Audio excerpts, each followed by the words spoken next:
toilet atmosphere 2 days ago, and I begin to see a certain man that is from South Africa, a citizen of South Africa, and putting something on his head with a kind of a chanting, whatever traditional stick is holding. And the Lord said he is one of the leading xenophobic attacker in South Africa. All of a sudden, I saw that man lifeless. What could this be? Is it death, vengeance, or revenge? The Lord showed me that his days are numbered. How will he die? I don't know. When? I don't know. Where? I still don't know. But he is one of the major key that the faces have been showing as a leader of the xenophobic attack in South Africa. And he was seen lifeless on the floor. We need to pray for God to have mercy upon him. We need to pray for God to guide him and for him to change his mind. Lifeless. I don't know his name, and I still don't care to know his name. So we need to pray for him and ask God for help. That is how the Lord showed me.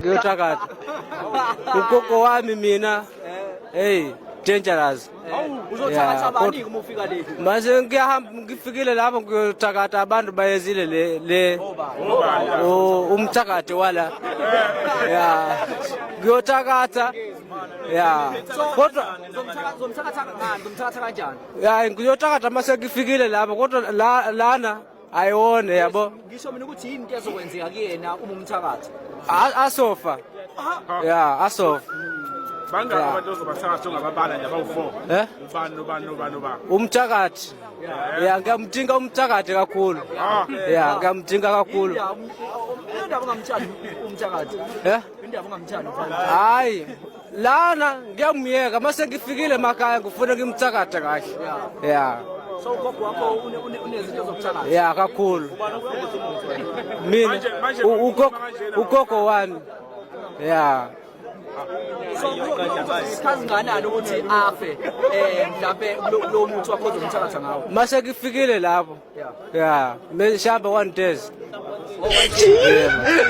Yeah, kusasa. Yeah. Manje awusabi ukuthi taphe uphakathi. Hayi akusabe kakhulu. Yeah, akusabe kakhulu. Oh, kunjalo bheke ezantsi, kunjalo sihosha. Kunjalo mabuya ngabuyi, kunjalo mabizwa sabela. Baba mkhulu. Khehla lami. Lapha angazi ngizayiqala kule ndaba kodwa ke ngibe nesibonakaliso evikini cishe leli edlule. Ngedike kungithathile isikhathi ukuthi ngicabange ngalento ukuthi ngizayikhuluma ngithi uphakade unangu ubhuti omdala lapha lo owaziwa njengophakela umthakathi since besungule ukumelizwe ngalendlela basungula ukulimela ngalo ngithi angikusho ukuthi bayanyakaza ubaba mkhulu ayanyakaza amakhehla lapha khona vele akhathele yuphathwa izizwe endaweni yabo sekonakele emakhaya obaba mkhulu bacasuke kakhulu ngokwesimo sekwenziwa ngabantu bokuhamba alright kulungileke ubhuti lapha angazi ngizoyithini lento ngoba ngimbone besenda endaweni eyitshe elikhulu eliyintaba enkulu kakhulu ngiyacabanga leyo ntaba iyoba khona eNatal ingumgede phezulu la besikhona khona kube ngathi ngumuntu bengiyomkhuphula ukuthi ayobhekana nempi ngaphandle le ukuthi kuxoshwa abantu laba bangafikile ngokumthetho la eSouth Africa kube ngathi ilanga vele lokususa lo msindo noma uqala lo msebenzi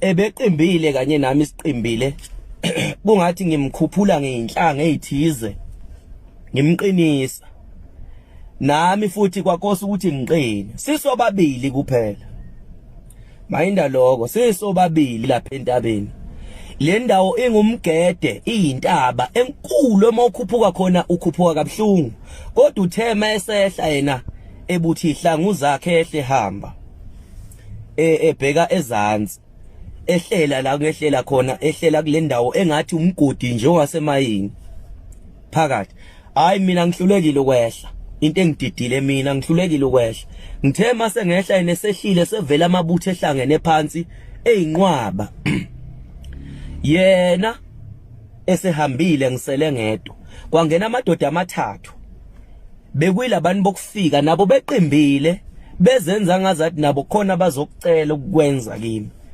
bangihlasela kunzima igcine lempi ibhekene nami nalabantu bokufika sisobathathu sisobane emgedini bebathathu bona manje lento le ingididile ngoba ngizwile ukuthi mangabe ngiyilwa mina ngibhekene nabo le ngaphandle ngiyeza ukuthi bophene vele futhi labantu bahlomile bahlelile kwamanje ukuthi khona abazoyenza nabo so ngithi mina asimthandaziseni uphakade nalabo bangama leader basimele angazi izothi wani lento kodwa ke mina ngikhulumela iside lami eliqondene nento zika moya sibonga msunga nyoko ngikhiphe nyoko mina into engishoyo namanje ngiyasho ngithi mina ngomhla ka4 November le masha kathi uphakela umthakathi uzoyenza ngakayenze eThekwini mtsheneni nina nabangani bakhe ukuthi akazoyenza eThekwini akayoze eMaritzburg akayoze eGoli ephazamisa ukuvota khona ezokubona okwakhweza ikati emthini uzokubona okwakhweza ikati emthini angeke azayenze leyo nto leyo uyingane uyingcili nje uyinto ekatha it's a warlord yes IFP is full of murderers. If they think in the to kill innocent people, they will repeat that in 2026. They will never do that.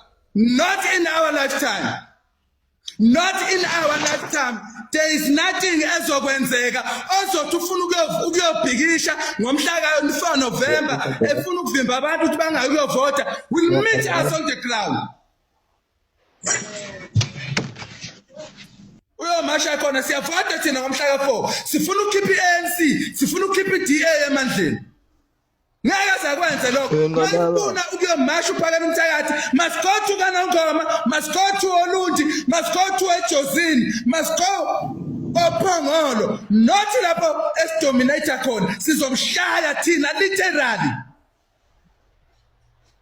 ngadlalisha thina inkatha since 1994 yayingafuni ukuyovota yayithini aqhubeka uhulumeni wakaZulu izinja ingafuni isivota zifuna siqhubeke siphathwa amabhulu njengamanje futhi again basebenzisa uphakela umthakathi umsunu wentsha ukuthi ayophazamisa ukuvota kuthi iDA nenkatha izoqhubeka ivote iphathe udinga ukushawa abantu base South Africa ke manje uphakela umthakathi usenyathela amasimbi engane abafana asinukela unyathela amasimbi engane asinukela udakwe imedia udakwe ifemu ifemu is a drug if you don't know ifemu is a drug once ifemu got into your head you will not function normal what is happening manje uphakela umthakathi is psychologically disturbed. Uyahluleka ukuabsorb ifemu imdakiwe that's why esethi akuphazanyiswe ukuvota mayizothi akuphazanyiswe ukuvota will not go to kaNongoma uphakela umthakathi will not go to Olundi but will go to eThekwini or will go to Pietermaritzburg or Newcastle why IFP is not dominating. That's why I'm calling upon all MK members ukuthi in case uphakela umthakathi is planning a march ngomhla ka4 we must go and attack uphakela umthakathi bafowethu beseyifikile kwelo cala lenu into yoba sebeqalise ukugrogrisa uPhakela Umthakathi ngokumbhekisa ecourt naye. This comes after, I think it was 3 days ago, xa babe-interviewa, i-SABC interviewa uMinister of Land Reforms and Rural Development, uMzwanele banibala ngikwazi nje ukuyipronouncer ifani yakhe, ukweli cala le-PAC malunga nale nto esibhizi ngayo. Hayi abe ngumuntu yena against lento iwesi into yakhona into yoba ifocus ebantwini abamnyama kutheni singayi ebelungwini. Nalama borders esiwafunayo artificially introduced ngo-1886 bona abazulidwa ngama-taxi urefera kuPhakela Umthakathi noJacinta Nongizwe ke hayi kube ngunywihlnywihlwi nje ininzi lento yakhe akayithethayo. The following day uPhakela Umthakathi uinvitwa ke ngoku nguSkim GP kwi-podcast yakhe uya interviewer. Xa ke interviewer bafike kulo mcimbi lona hayi abe nawo amagama uPhakela Umthakathi ukuthi nanku omnye uMzwanele he was busy talking nonsense apha ebhizi esixelela ngento yoba kutheni singa-attendi of singa-atheki abanye abelungu sifocus apha ebantwini abamnyama. Wathi uyi-leader yena self ene yena uhlala nababelungu. Kutheni yena xa kucaba yena unento inemfazi unento akayibonayo errong okanye ufeel into yoba kumele be-attendiwe nabo kutheni nengabe-attendi. Ngapha ubhizi ke wathekana nalo mcimbi wokwenza namabhota wabe namagama kawatshoyo wathi futhi ngaphezulu the very same minister yena uMzwanele lowo ikwanguye umuntu obhizi ogxothana ivectana ogxothana nabantu abamnyama emaplasini ogxothana nabantu abamnyama emhlabeni wabo ebhizi enenjongo zokunikeza kwalamabhulo engathi ufuna ukulwa nabo because thina singabantu abamnyama sidile nomcimbi nokwenza nabantu abamnyama because siphila nabo si-experience yonke lento esiyi-experienceayo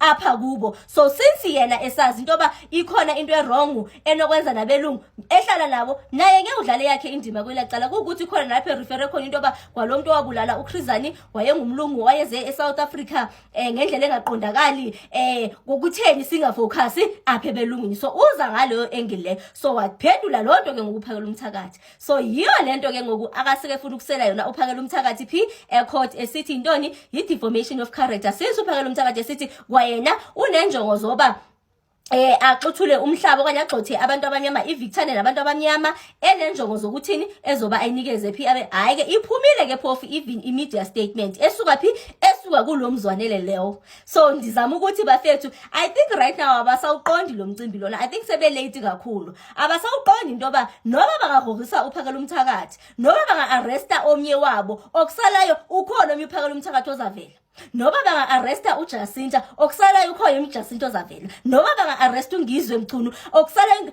right now in the grid indlela esesihambile right now ukunqandeka yinto uba sizanqandeka nje because asiyobantwana bona abangalawuleki qha right now sesiphakamise inhloko sisithi sizawulawuleka provided that niyasimamela.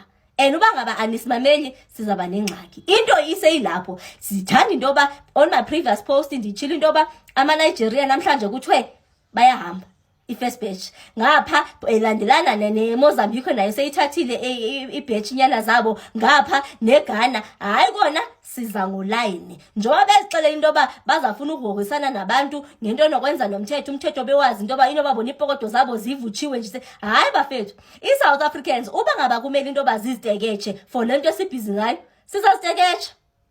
Uba ngaba amagqwetha kuyaya apho kubedingakala because right now umzekelo bona uPhakela Umthakathi masithi noba banayo i-connection nyana eyamagqwetha kuzaya kuye okanye kuye kube nzima kodwa into engiyithandayo ngama-South Africans le into hayi abadoda wasazimiselanga rhoxa. So nje sengathi omnye nomnye especially kwaba bapha kuma-leaders ofuna uku-athekhana nalento esiyenzayo hayi angayihlalela phansi amilisa ingqondo because nje ukubukela umva kona hayi asisajiki asidlali apha lilizwe lokhokho bethu phi eli. And we've been saying, for that matter, these borders that we see today are artificial borders. We were given these borders by Berlin Conference in 1886. These are not our borders. It can happen that your roots can be traced in Congo. And the problem with this problem that is being said today, it's only affect black people. What about white people who do not have papers to be in South Africa? What about real cartels, criminals who are coming from Italy, who are here in South Africa? What about Israelites who are even doing business in South Africa without proper documentation? By the way, the ANC leader, Chrizani, was killed by a white immigrant. How did he get to South Africa? Because he was white and nobody asked him his ID. No African can be a foreigner in Africa. And no thugs can go out there and call us and tell us that is what you must do. We can't be led by thugs called Ngizwe and others with a name that I can't even understand, Pagalama Gweke and others. They can't do that. This is the land of ours, and we can't be led by people who don't even know they are standing in the society. Greetings again, South Africans. We should start going on our knees and praying for Phakela Mthakathi, Jacinta and Ngizwe Mchunu, and many more others who are actually participating more or contributing the most in this march and march. That's or the deadline 30th of June. Because if you've watched these videos, people are now trying to attack Phakela Mthakathi spiritually. So the first guy, that prophet, he says that Phakela Mthakathi, he saw his lifeless body, that Phakela Mthakathi is going to die and whatnot. Now, I just want to say that how can someone who is sent from God, out of his mouth, how can death be in his tongue? How can he prophesy death? If he sees that there is death, then why doesn't he prevent it or pray about it? What kind of a prophet is that? And for the fact that this is happening to this guy, Phakela Mthakathi, and he has a family, he definitely has a family, we need to pray as South Africans, gather together and pray for Phakela Mthakathi and his family. Let's pray for our nation, South Africa, because God doesn't want this, because this land has carried so much hardship over the years. We all know that. We've seen or we've heard a lot of stories about our beautiful land, South Africa, and all the things that, the bad things that have been happening to South Africans. I don't want to lie, even South Africans do participate in crime, but let us just pray for the country to be better. Let's pray together. This thing, it must not happen to Phakela Mthakathi, because he has a family to take care of. His children needs him. The nation needs him. I'm saying about faith too.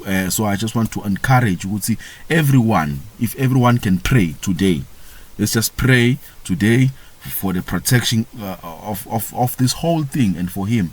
We pray together. We call upon the name of God, because uNkulunkulu utosiva masithandaza sonke, utosilalela mthandazo yethu, asho ukuthi hayi nginilalela nginivile ma South Africans. So let's pray together. Please leave us a comment. Nothing will happen to Phakela Mthakathi. Nothing. Everything will be fine. Even in the marches, there will be no violence. Let's pray there shouldn't be any form of violence to fellow South Africans or to even foreign nationals. This thing should be peaceful, as it has been peaceful. So please leave us a comment. I also wish to know what you think about this. Let us have a conversation. If you're not subscribed to Mzansi Daily Affairs, please subscribe right now. Hit the subscribe button. Please also like this video. We put in a lot of effort to actually come up with these videos, to compile the videos. Please like the videos and subscribe, and push on the notification, that bell thing there. Just click it, so that every time when we drop a new video, you get notified first with the latest updates.